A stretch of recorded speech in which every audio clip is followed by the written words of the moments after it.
AMD hasn't had the best few years, and if the chip world were a schoolyard, Nvidia would be the kid holding the basketball, flexing, and starting the conga line.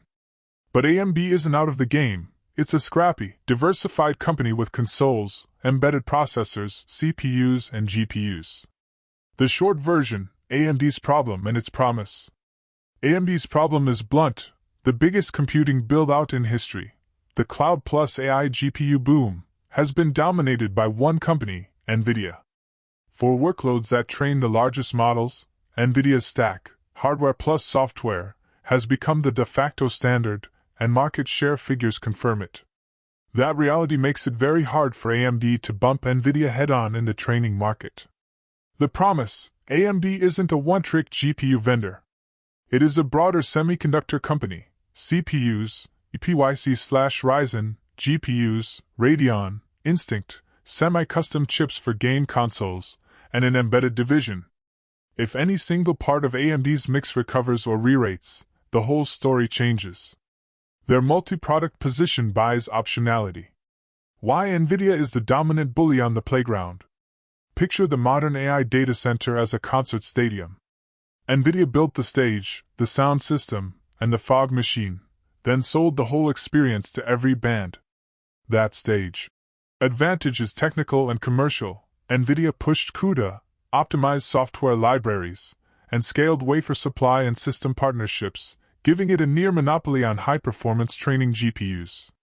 The result is market shares in the 90% plus range in many data center GPU categories. Dominance that's not just luck but decades of engineering and ecosystem momentum.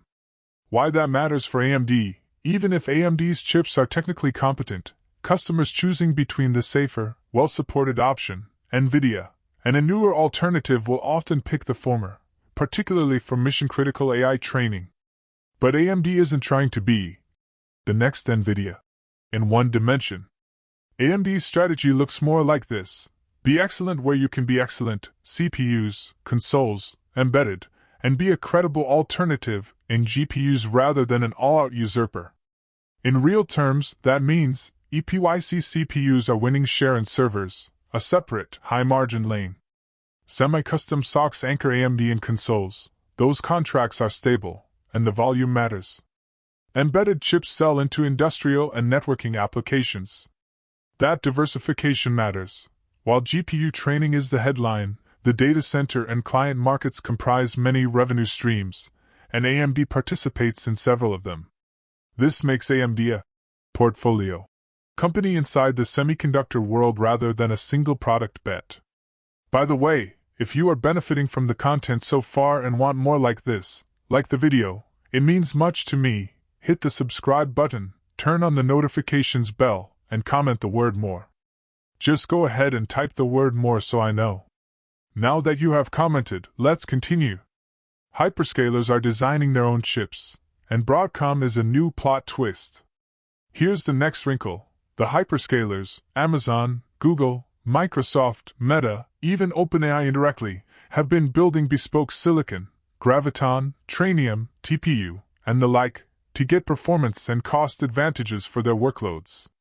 When your biggest customers can design their own chips, the merchant silicon market faces disintermediation risk. That threat makes the landscape more complicated and reduces the number of guaranteed customers for companies that once sold standard server parts. On top of that, Broadcom, traditionally a networking and ASIC player, has been stepping into custom AI silicon deals with hyperscalers. That's important for two reasons. Broadcom can supply tightly integrated networking plus compute solutions, and it has a strong sales channel into cloud operators. That combination makes Broadcom a natural partner for hyperscalers building out custom racks and systems, and therefore another competitor to the merchant GPU model that AMD and Nvidia sell. Short story: the future of data center chips looks multipolar. Nvidia is the dominant generalist for training. Hyperscalers are becoming insular and building for themselves. Specialist ASICs/merchant vendors, Broadcom, Marvell, etc., are scaling custom solutions. AMD must operate inside all of those moving lanes. AMD can be the check. How customers use AMD strategically. Even if AMD can't beat Nvidia at the top of the pyramid, It plays a critical role: competitive discipline. Large customers buy AMD hardware to keep Nvidia honest on pricing and contracts. In procurement terms, AMD is a credible alternative. That reduces vendor lock-in. That matters to CFOs and procurement teams because even a 5 to 10% pricing differential at hyperscaler scale translates to massive dollar savings. So AMD's presence improves market dynamics and creates an economic reason for customers to keep AMD in the conversation. Think Apple keeping Samsung awake at night. Apple doesn't need to own Samsung's whole business. It only needs the threat. The console and embedded safety nets, profit anchors. Let's get vivid. Imagine AMD's business as a coastal city. The AI GPU tsunami threatens the beachfront, training GPUs, but AMD has inland assets, consoles and embedded chips, that will stay dry longer. Game consoles sell millions of socks every generation, bringing recurring revenue and manufacturing scale. Embedded chips, while smaller revenue, often carry higher margins and long-tail demand in industrial use cases. Together these act like levees, not invincible, but stabilizing. The improvement to $230 thought experiment, the good math. Suppose AMD improves its overall margin profile by plus 15 percentage points by 2030. That's a stretch but not absurd if revenue grows, product mix shifts toward higher margin segments, and operating leverage kicks in. Let's run a transparent back-of-envelope. Assumptions stated 2025 annual revenue, assumed for the exercise $30 billion. AMD reported record quarters in 2025 with strong revenue. See Q1/Q2 details. Revenue CAGR to 2030, 10%. Revenue, 2030 is almost equal to $48.3 billion. Current operating margin, approximate 14.8%. Recent operating margin reference. If AMD raises this by plus 15 percentage points, future operating margin is almost equal to 29.8%. Apply a 20% tax rate, simplified, divide by 1.62 billion shares outstanding, and assume a reasonable PE multiple in 2030. Here we use 32x as an illustrative multiple for a profitable, high-growth semiconductor company. Result: EPS is almost equal to $7.09. Price is almost equal to $227, which is roughly a $230 target. Note this as well.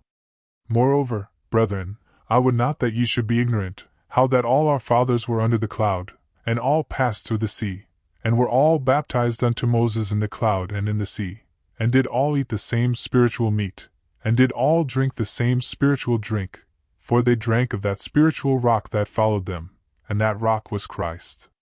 But with many of them God was not well pleased, for they were overthrown in the wilderness. Now these things were our examples, to the intent we should not lust after evil things, as they also lusted. Neither be ye idolaters, as were some of them. As it is written, the people sat down to eat and drink, and rose up to play. Neither let us commit fornication, as some of them committed, and fell in one day 23,000. 1 Corinthians 10 verses 1-8. If we fully obey the Lord, the Creator of heaven and earth, and carefully follow all His commandments, He has promised to set us high above all the nations of the earth. Deuteronomy 28. We shall be blessed when we come in and when we go out. I appeal to you to accept God and let Him be your guide, for He will never leave you nor forsake you.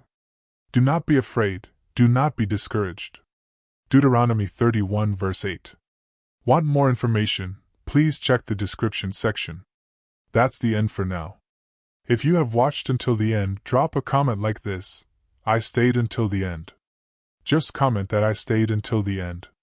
When I see this comment, I will give you a heart. 3 more favors I request from you.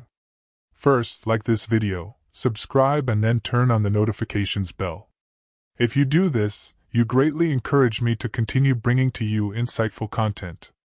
Do not miss out on our future videos full of insight. All I am asking is your subscription. Thanks for joining us today. Your support means so much to us. Do not hesitate to share this video to help someone who may benefit. I recommend that you watch the next video, subscribe to the channel and share your thoughts about today's video. Wish you God's blessings and care. Faith and prayer will do what no power on earth can accomplish. See you in the next video by God's mercy.